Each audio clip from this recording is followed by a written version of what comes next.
Why no-lift shifting is a really bad idea. By Sean Simkowski. You may have heard the term before, no-lift shifting. It's the process of foregoing the clutch altogether and simply popping the car into the next gear. Long story short, it's a really bad idea. Jason Fenske of Engineering Explained tells us all about the issues the process causes in a new episode. We'll separate the topics into two categories, no-lift shifting and power shifting. No-lift shifting is really bad for a pretty straightforward reason. Without using the clutch, the driver is asking the synchronizer to do a job it's not supposed to do. That is, match the wheel speed to the transmission speed. While it may create a slight extra surge of power in the moment, there are really zero actual benefits for not engaging the clutch pedal when shifting. That's the easy part. Power shifting is a little different. When power shifting, the driver presses the accelerator all the way down for maximum acceleration. At that moment, everything is working in concert.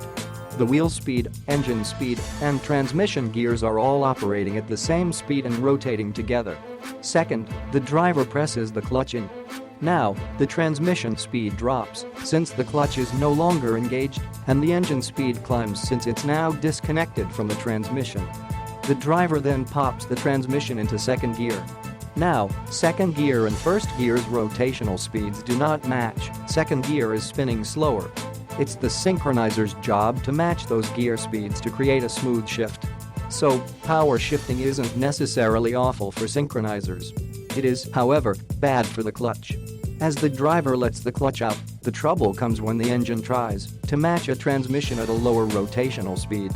The engine and the clutch come together, and basically, the driver makes the clutch slip, or it sends a shock through the entire driveline out to the wheels. That can cause an unexpected clutch kick, which could kick the rear end out in a rear-wheel drive car and cause the driver to start to lose control.